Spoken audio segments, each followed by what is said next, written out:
like a purplish brown. It smells like fruit. Are you Go ahead, sis.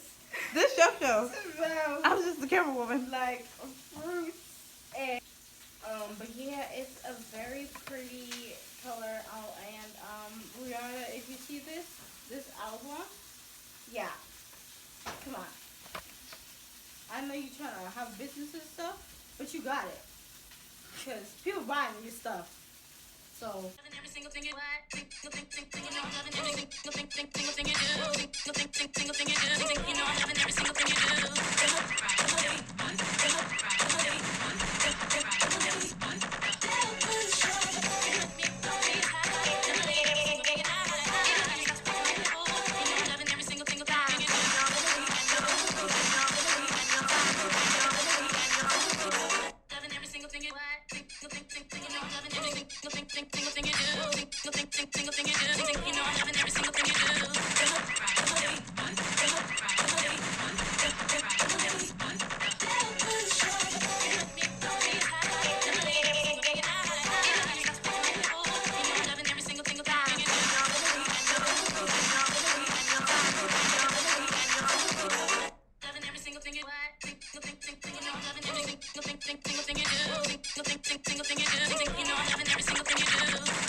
Families, it's your girl KJ. What's up?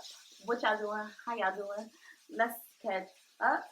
First and foremost, it is Black History Month. Amen. Amen. Amen again. And that is on Mary Had a Little Lamb. Happy Black History Month to my fellow Black and brown people. I actually, you said what? I said PLC. What? PLC. People of color.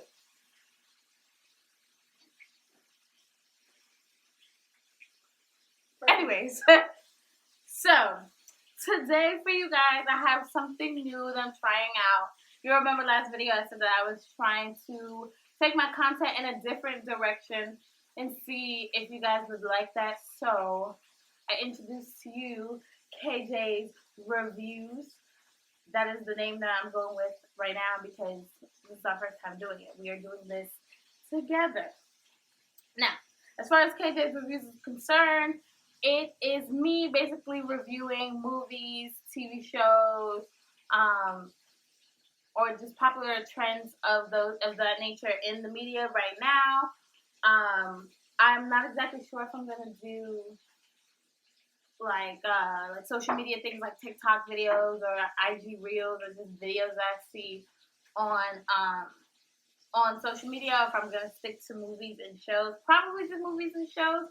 I came up with the idea because usually my family knows that when I watch TV, I like to live tweet. Like I'm very much a live tweeter when I'm watching my shows. So usually when I'm watching Power or like I watch 911 or any of the issues. So like Blackish, Grownish, Mixish, any of those. I like to live tweet shows. So I just decided to bring that to my channel and see how that works out. So in honor of Black History Month, my videos for the rest of this month are going to be centered around my people, Black people, because we are amazing and we need to be recognized for our awesomeness. So today I'm going to review two Amazon original movies. The first one is Sylvie's Love with my girl. I call her my girl because in my head that's my friend, Tessa Thompson. I just love her as an actress. She's just beautiful. I just think she's an amazing actress. And the guy, I'm not exactly sure what his name is. I know he's Kerry Washington's husband. What's the guy from Sylvie's Love name? Does anybody know Kerry Washington's husband's name? No. Okay. So we're gonna just say Kerry Washington's very handsome husband. Okay. They're the two main characters in Sylvie's Love. I believe it's set in the 1950s or 60s. I'm gonna read you guys the summary of the movie from Amazon Prime. because I haven't pulled up on my phone. Excuse me. It says, when a young woman meets an aspiring saxophonist in her father's record shop in the 1950s, Harlem, their love ignites a sweeping romance that transcends changing times, geography, and professional success. Tell me about this new boy at the store. Hey, what's your favorite song on this? You don't know what love is. I am not answering that. Is he cute? I didn't really notice. That much. My band's playing tonight at 9 if you want to come. Never met a girl who knew as much about music as you do. And television. Don't get me started. I've seen every episode of everything. How was it? He's extraordinary. You don't have to go home, but you can't stay here. Can I walk you? Life's too short to waste time on things you don't absolutely love. But how do you know if you love something absolutely? I guess when it's the only thing that matters. The band got offered a gig in Paris. Come with us on tour. I'm afraid I can't. But I think you very well could be the next John Coltrane. What are you gonna be? If this is television. Calling about the assistant producer position. Are you married? Yes. Hey. Producer's assistant's not the best job for a housewife. Why should I hire you? Because I didn't know that a Negro woman television producer even existed. And all my life, that is all I've ever wanted to be. It's been a long time since I felt the way that I do now. Robert. Like I knew Sylvie? What are you doing in New York? Recording an album. So good to see you. You too.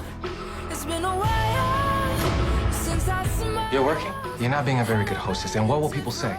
my heart. I can't be the woman of your dreams while also trying to be the woman of my own.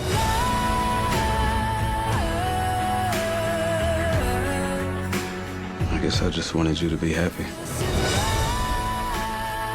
Even if I couldn't be a part of your life. Pleasant experiences ahead. Don't pass it by.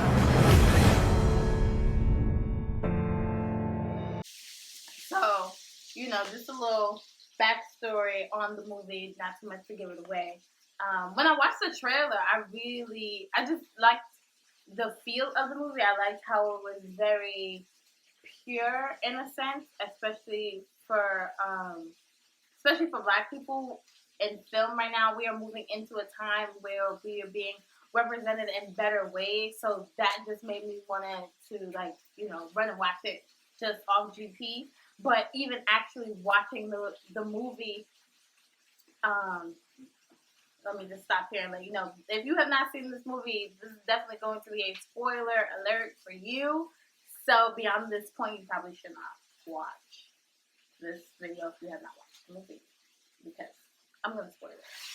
Sorry, not sorry. But anyways, so the beginning of the movie starts with Tessa Thompson and what's the guy? What are their names? Well, Sylvie is Tessa Thompson, obviously. I forgot what the guy's name is in the show. I believe it's like John or something. You know, one of them regular names. In the 50s, they wasn't really talking about the Quans. Yeah. I think his name was like John or something. But, he's playing in this band in Harlem. They're at different nightclubs and little shows like that, getting money. Making ends meet, doing what he loves. And Sylvie, she's a college grad, that was the biggest point for me. Like once I found that out, I was like, oh, this is gonna be good. Especially at a time right now where so much of our youth is on social media. I was like, this is the kind of representation that we needed to see, especially with it being set in a time where it was perceived to us by our teachers and our professors and our history classes where women, weren't doing these things. That wasn't the social norm during that time. So she got her degree, I believe, in film or journalism or something, and she was engaged to a totally different man who was in the military, and she was currently just, spending the summer at her dad's record shop. And that's how she met the love of her life, the saxophonist, and whatever the case may be. And the movie just basically takes you through the two of them, their individual lives, how they come together, and just their love for each other, and what it's like when they go apart and they come back together. But the biggest thing for me in the movie was how she stood her ground as a woman in the industry, making a name for herself, not being in her husband's shadow, not taking orders from him, or playing the back end, the housewife, as they like to say. Like, she was able to be, you know, the film director that she wanted to be, the mother that she wanted to be. She was able to have the love that she wanted to have, and just essentially, you know, like how Americans like to quote the whole American dream, to have it all. She was able to do that. And even when it was hard, or when she had trials or things like that, it still worked out for her. She was still able to be who she was and do what she loved to do. So I think that was the biggest thing for me, especially as a Black woman in America. We get knocked down or left out, or doors closed for us, simply for the color of our skin. So to see that represented on screen for us, it was like a big win. Especially, like I said, in a time where women weren't getting that right, and Black women definitely weren't getting that right. So the representation was there. The mentorship was there, because even at the start of the movie, before she got to where she wanted to be, there was another Black woman that she looked up to, who was in the position that she wanted to be in. So although she was a pioneer in her own right, there was someone above that paved the way for her as well, so she doesn't feel like she's out there all alone. So that was great. In the big picture of itself, I just like to see that there was a Black love story that wasn't tainted with, you know, the father leaving, or, you know, us just being violent, or things like that. Us being, like, obviously we were still oppressed, but like that wasn't the forefront. That wasn't the what's the word I'm looking for, guys? That wasn't the main part of the story. So that was why that movie for me was just a great movie for, like, as Faith said earlier, for people of color. I think that was really good to showcase Black love as well as Black excellence for both men and women. Yeah, I just think that was an overall good story. Plus, I am a very avid person for Black love. If you have me on any of my social platforms, I just love seeing Black love in all forms. So that movie was a win-win for me. The next movie I'm going to talk about, this one is more on the Black history side, and this movie caught me by surprise by how much I liked it, especially for it not being so, I want to say action-packed, if that's the right word. It's called One Night in Miami. It is based off of a true story, to our knowledge, a true historical time and event that happened between Malcolm X, Sam Cooke, and Jim Brown. So, and basically that movie is basically...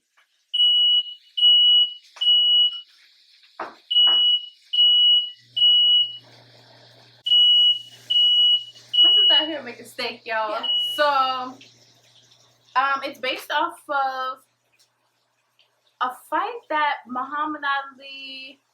I should have wrote this down in my notes. I don't know why I didn't write this down in my notes, because I have short-term memory loss. So, if you're watching this and I'm incorrect, I apologize. Correct me. But actually, let me see if I can find the summary from Amazon. Let's see if that helps.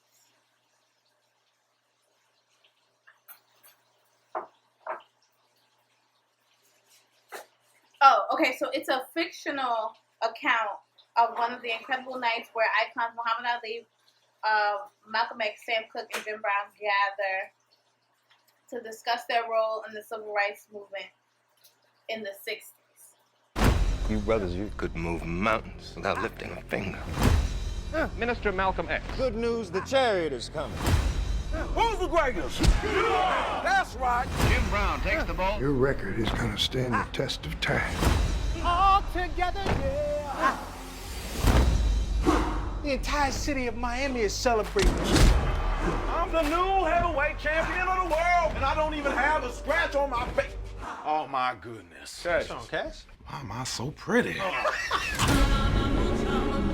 Hey, congratulations, champ. I can get used to that. I was made in America, land of the free, home of the brave. This movement that we are in is called a struggle. Because we are fighting for our lives. Welcome to America. This ain't about civil rights. Welcome to America. They ain't giving black people what they really want. What's that? Hey, I was made in America. That's why I'm out here saving America. Power. Black power. I like the sound of that. I wish I lived in America. We have to be there for each other. Heard everybody rich. All I gotta do is run, jump, kick. I'm a hit in your area. I done made it to America. I'm amazed at America. Welcome to America.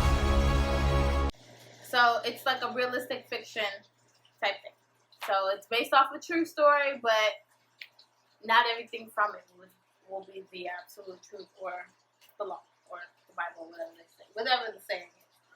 But what made this movie so good to me is that they showcase how these 4 black men are regular people with regular lives. They had, I wouldn't say regular careers because obviously they were celebrities, they were famous, but they were human. They were people. And it's set to start during a pivotal fight for Muhammad Ali. He was 22 apparently, and this was like a big fight. I'm not a big fan of boxing, and although I know of Muhammad Ali, I do not know a lot about his fights or whatever he did. So I don't have all of the details. But yes, it was after a fight, and at this time, he was apparently working with Malcolm X to convert to the Nation of Islam.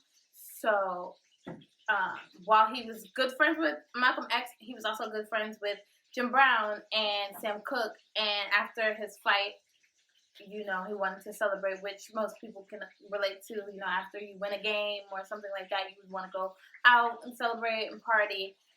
But to our knowledge, for those who follow the Nation of Islam or believers, who are Muslim, actually, they, celebrate things a different way. They have certain customs and certain cultures that cultural things that they follow by. So it was like a conflict for him on what he wanted to do, and they came back to a hotel room where they were, trying to figure out what is it that they were going to do, and then Malcolm X was basically like, "Nah, we're gonna sit in here, we're gonna chat, and we're going to, and we're gonna praise Allah for all of the things, all of your accomplishments thus far, and things like that." And the conversation gets stirred to their placement as black men, as celebrities during the civil rights movement, and the things that they can do to move it forward, or how they can use their voice to make a difference. And to me, it was just very important because you get to see different sides of the argument from 4 different people. You have like what we consider the pro-black man, which is like Malcolm X. Like, he is down for the cause. He dedicated his life to the cause and the bettering of his people. And then you have someone like Sam Cooke, who not to say that he wasn't pro-black or he didn't agree with what was going on, or he doesn't want to be an agent for change, but he's not as intense with the way he goes about it. He's not as aggressive in his approach. So they kind of bump heads, and they come to words, and they have a conversation.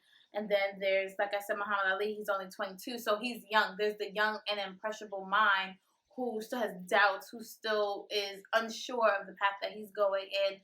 And then there's Jim Brown, and he's just like I think he was, to me, although like I understand how powerful Malcolm X is to us as black people in history, I think in the movie Jim Brown had the more I don't want to say important because they were all important. His character, or the way that he was portrayed to have been, is very important, because he was very strong, but he wasn't aggressive, and he wasn't outright and direct with it. He wasn't like this, like, I'm pro-black, this is what it is, we gotta do this, XYZ, but he wasn't also like, it's not happening personally to me, so it's not my problem.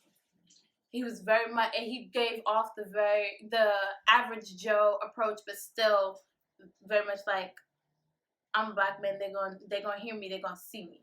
So, and I told my dad, because me and my dad were up late watching it. Zaria was supposed to be watching it with us, but it didn't turn watch her. So she didn't get to finish it.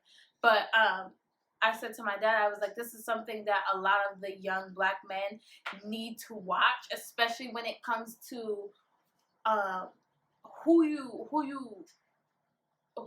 claim as your friends, who you deem as your circle of people, because the way that the conversation went, the way the highs and lows of it is very important to me. It was very heavy. It was a very heavy movie. Like, you have to pay attention to the words that were said. You have to pay attention to what wasn't said. You have to pay attention to body language. Everything is important.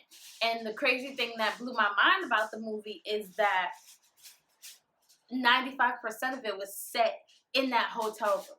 You know, they did get out.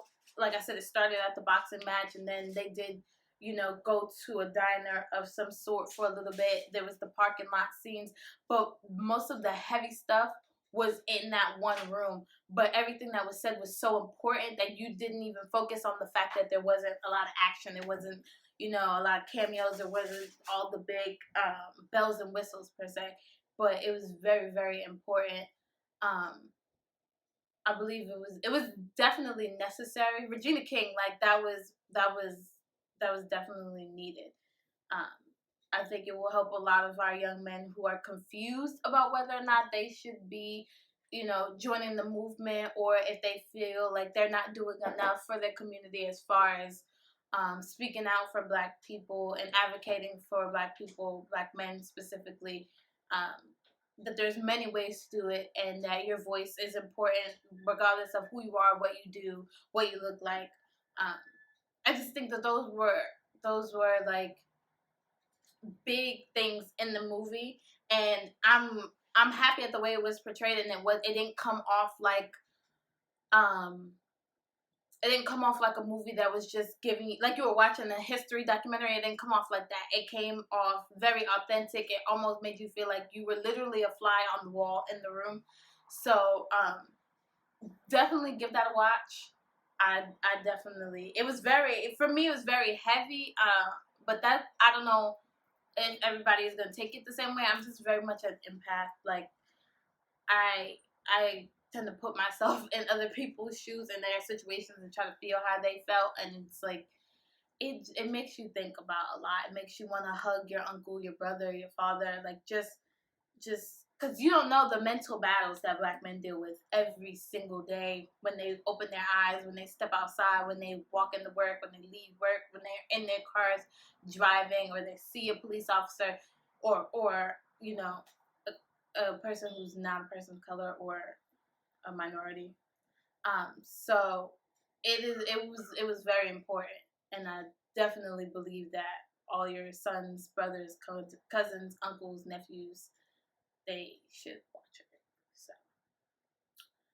yes, so basically that is, you know, my review.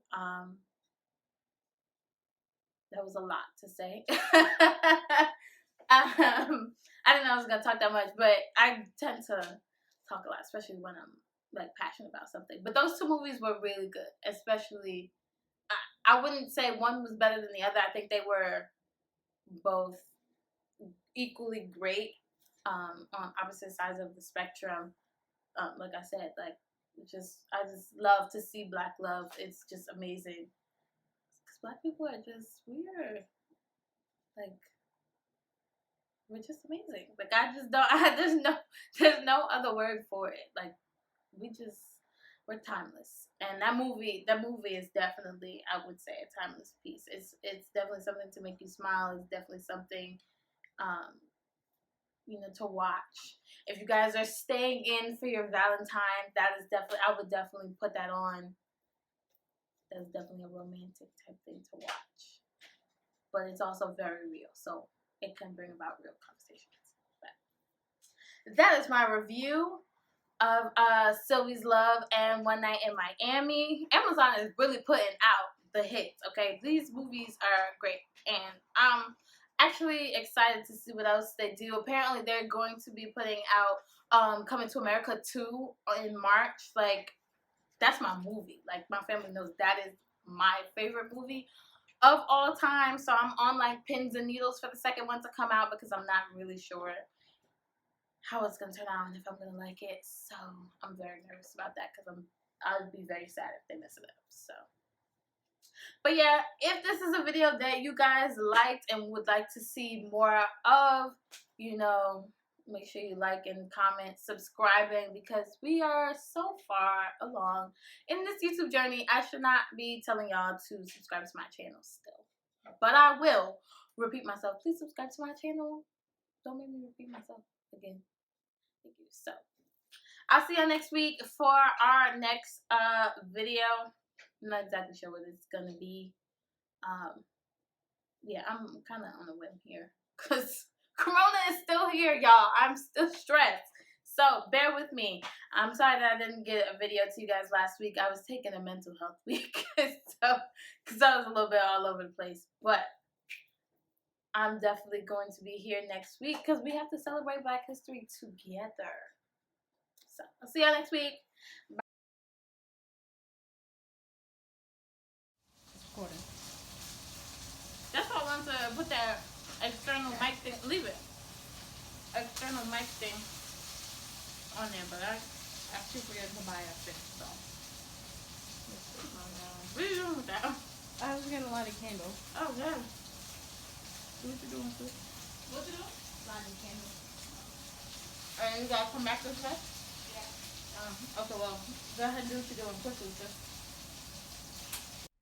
Loving every single thing you like. Think, think, think, think, think, loving every single thing, think, think.